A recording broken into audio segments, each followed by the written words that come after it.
Irmãos, vejam isto, uma homilia ousada que levanta questionamentos intrigantes e nos convida a embarcar em uma jornada de compreensão espiritual. Portanto, permaneça conosco até o final deste vídeo.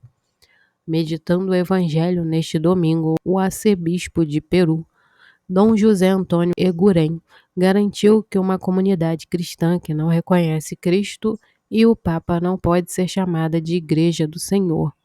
Na homilia da missa dominical que presidiu hoje na Catedral de Piura, o prelado peruano refletiu sobre o evangelho em que Jesus pergunta aos discípulos quem dizem que ele é, e no qual também escolhe São Pedro como primeiro papa. A Igreja de Jesus Cristo será construída sobre a confissão de fé do apóstolo. A fé que Pedro acaba de manifestar é a rocha inquebrável sobre a qual o Filho de Deus quer construir a sua igreja, destacou o arcebispo de Piura. Lembrando que Pedro significa pedra.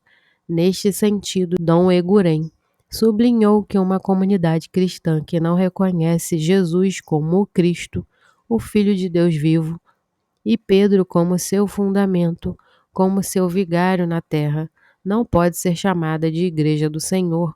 A seguir, o arcebispo destacou que em todo o Evangelho estas palavras são dirigidas apenas a São Pedro.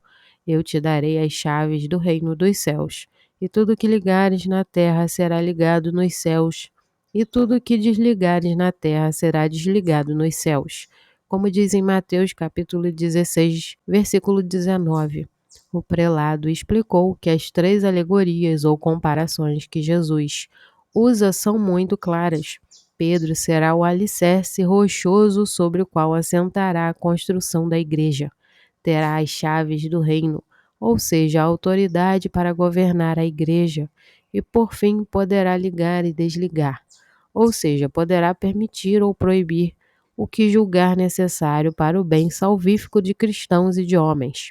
Com estas imagens, continuou: o Senhor dá a Pedro plena autoridade sobre toda a sua igreja, que vale dizer será sempre a igreja de Cristo e não a de Pedro.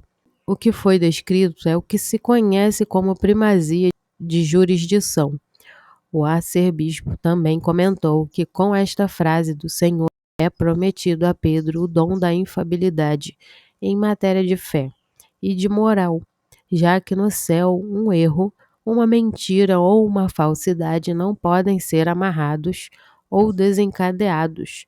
Por fim, o Senhor Jesus quis fundar uma igreja que durasse até o fim dos tempos. Por isso afirma que as portas do inferno não prevalecerão sobre ela. Portanto, continuou o prelado peruano, dizendo: a missão de Pedro de ser a pedra fundamental e o princípio de autoridade e unidade da Igreja deve perdurar para o seu bem, nos seus sucessores, os papas. Seria um absurdo prerrogativas e funções tão importantes como eu te darei as chaves do reino dos céus. O que ligares e desligares na terra será ligado e desligado no céu. Referem-se apenas aos primeiros anos de vida da Igreja e que terminaram com a morte do apóstolo, especificou o padre. A missão de Pedro estende-se, portanto, nos seus sucessores. Nos papas, continua hoje, no Papa Francisco, a quem expressamos a nossa adesão filial e as nossas orações, sublinhou Dom Eguren. O prelado encorajou-nos então a renovar hoje a nossa fé e o nosso amor por Cristo, pela Igreja e pelo sucessor de Pedro, o Papa Francisco. Renovemos o nosso compromisso de anunciar Jesus como o único Salvador do mundo, ontem, hoje e sempre. E, sobretudo, concluiu: renovemos a esperança de que, apesar das dificuldades que a Igreja atravessa, as portas do inferno não prevalecerão sobre ela. O número 881 do Catecismo da Igreja Católica estabelece que o Senhor fez de Simão, a quem deu o nome de Pedro, e só dele a rocha de sua igreja. Ele deu-lhe as chaves, instituiu o pastor de todo o rebanho. É claro que o colégio dos apóstolos, unido à sua cabeça, recebeu também a função de ligar e desligar dada a Pedro. Este ofício pastoral de Pedro e dos outros apóstolos pertence aos fundamentos da Igreja. É continuado pelos bispos sob o primado do Papa. Acrescentou o bispo.